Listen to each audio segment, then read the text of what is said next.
Ladies and gentlemen, hello and welcome to the news postcard on TayNinhTV with some last events in our province nationwide.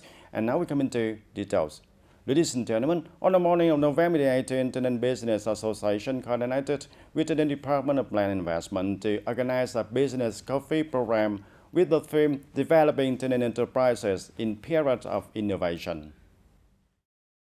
Speaking at the program, Mr. Winton Tam, member of the Central Party Executive Committee, Secretary of TayNin Provincial Party Committee, Chairman of TayNin Provincial People's Council affirmed the local government will provide full information and implement support measures so that TayNin business community can assess policies and develop. This is an important task in the orientation of the business development in the new period. And currently, facing the opportunities and challenges for the business community, how to help TayNin business community develop and improve competitiveness is also a concern of provincial leaders.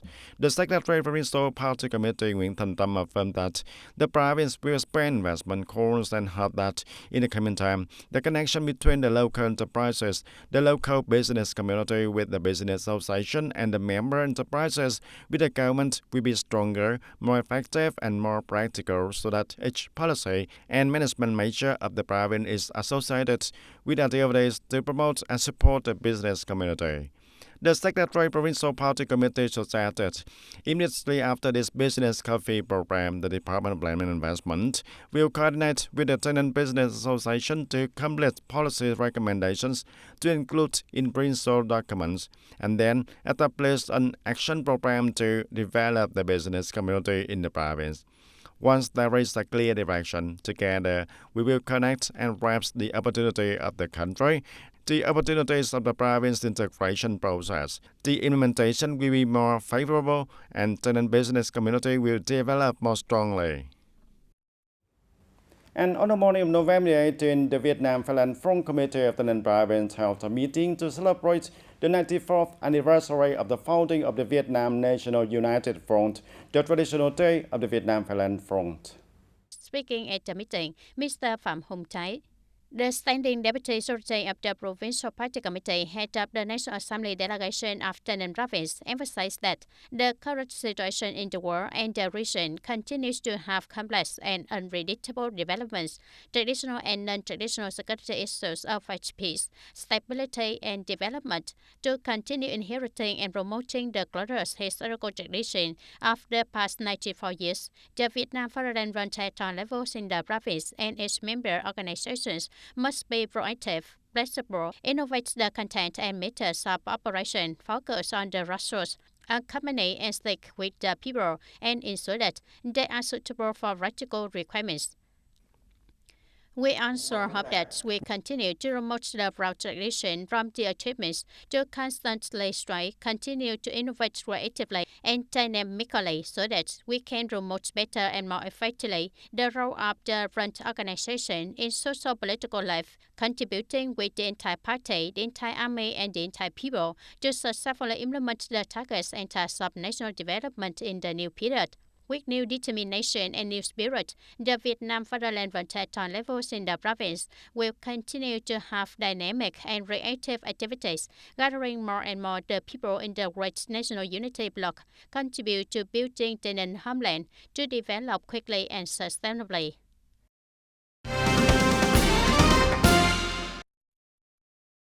At a regular meeting in November 2024, the People's Committee of TayNin Province agreed with the draft resolution on supporting residential land and land policies for ethnic minorities who are poor and near poor households living stably in TayNin Province.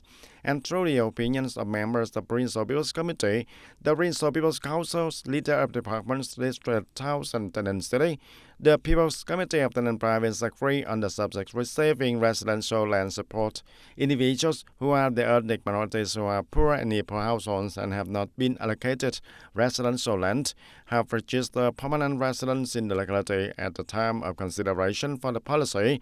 Residential land allocation is only applied once during the policy implementation process. The People's Committee of TayNin Province assigned the Department of Natural Resources and Environment to coordinate with the Department of Justice and a number of related units to complete a draft resolution according to the content agreed by Provincial People's Committee to submit to the Provincial People's Council meeting in December.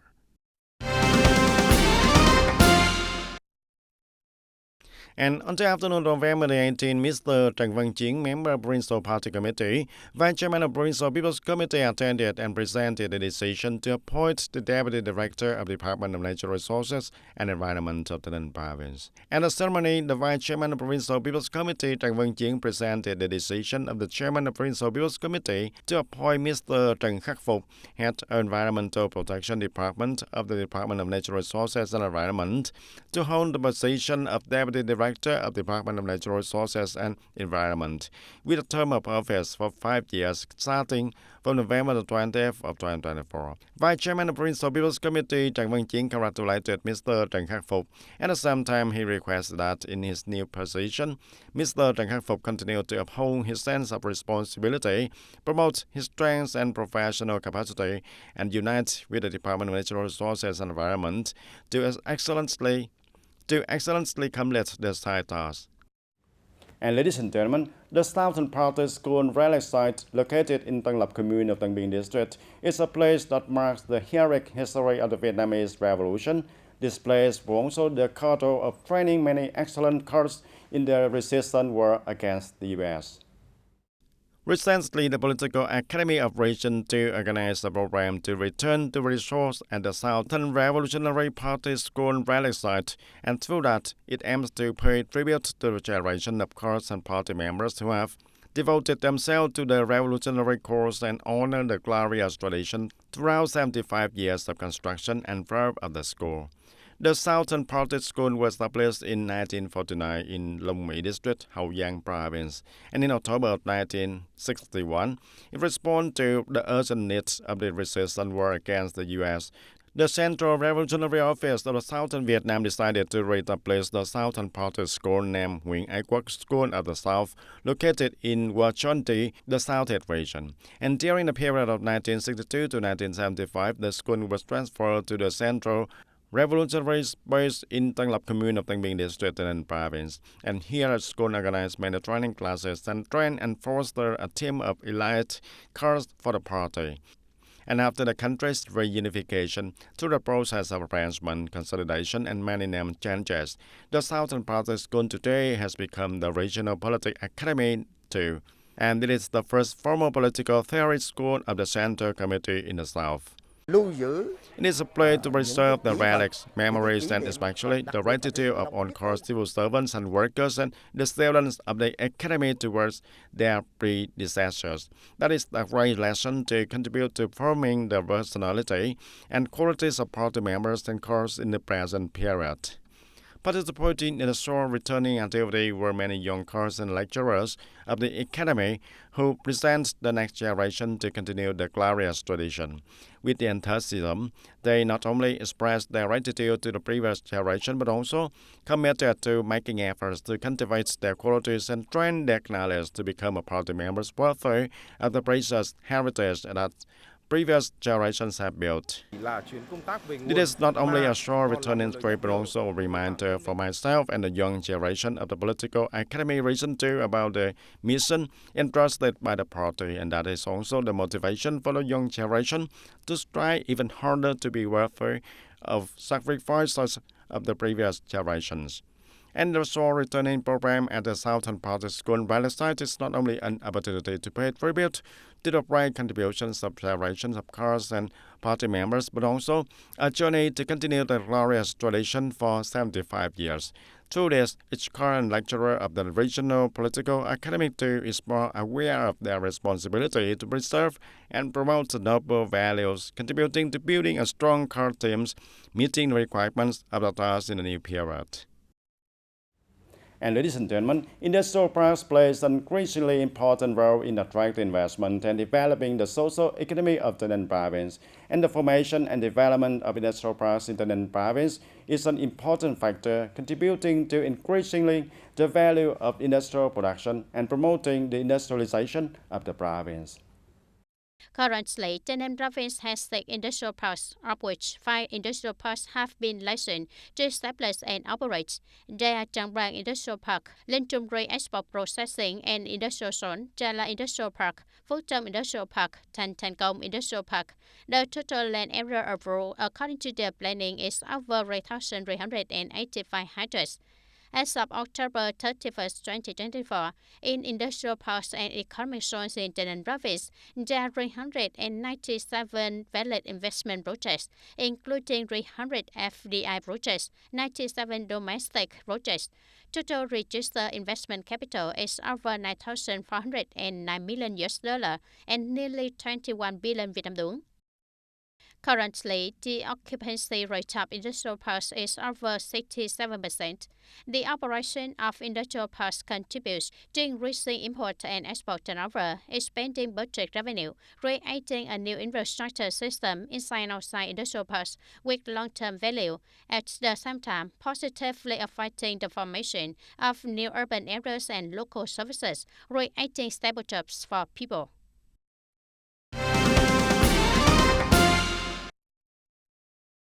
And from the beginning of 2024 to now, the Châu Thành District Animal Husbandry and Veterinary Station has coordinated with the Department of Agriculture and Development and the District People's Committee to carry out vaccination for livestock and poultry at 100% of the whole district, and the whole district has no pandemics in livestock. Specifically, 2 rounds of vaccination for poultry with about 160,000 doses and 21,000 additional doses, 2 rounds of vaccination against foot and mouth disease in livestock with about 10,600 doses, 1 round of vaccination against lumpy skin disease with 6,000 doses, and 3 rounds of disinfection have been carried out with more than 2.1 million square meters of barns for over 5,200 livestock households. Most livestock households have implemented disease prevention measures for poultry, including the regular cleaning and disinfection of barns, vaccination against H5N1 and other diseases such as Newcastle and septicemia with the livestock, ensuring the food and water hygiene, supplementing and minerals for the chickens and ducks, and always monitoring the health of livestock throughout the farming process. And ladies and gentlemen, TayNinhTV has been making efforts to strongly implement the digital transformation in all fields with the goal of building an e-government towards digital government, and thereby promoting the development of the digital economy, administrative reform, and improving the quality of public services, thereby meeting the expectation of the people and businesses. The province focuses on building an e-government towards digital government with the goal of improving administrative processes and improving the working efficiency of state agencies. Specifically, the implementation of online public services level number 3, level 4 helps the people and businesses carry out administrative procedures quickly, conveniently, and saving time and cost. If it's convenient at home, I can go to the phone or computer to go to the public service page, fill in the information and upload documents. I don't have to waste time going to the work anymore. And to create a solid foundation for digital transformation, TayNinhTV has focused on developing information technology infrastructure, high-speed internet system, electronic database, and information security platform have all been upgraded to save and encourage the people and businesses to use online public services, participating in the digital economic platform. Almost all of them are electronic invoices now, and electronic invoices help businesses to be more convenient in sending and issuing invoices faster. Businesses also have their own software for the production process and are always updated on changes in processes to cut costs in the production process more. And to complete the digital transformation task of 2024, the province will promote the construction of specialized databases in priority areas of digital transformation, especially in the fields of tax, natural resources, environment, construction investments, etc. Continue to improve and synchronize connections and software in a simplified direction for the people and businesses to easily implement, promote, and improve the digitalization in the implementation of online public services and publicly simplify administrative procedures. It is expected that in 2025, the department will advise the Provincial Party Committee and the committee to have extremely drastic solutions to achieve the highest level of the target set in the period of 2020 to 2025. Especially, we try to find a way to complete the period of building basic e-government, and we will switch to digital government in the period of 2026 to 2030. TayNinhTV has been actively making efforts and striving to carry out digital transformation not only in the desire to modernize public services but also towards building a dynamic digital economy, creating favorable conditions for businesses to develop and improve the quality of life for the people also.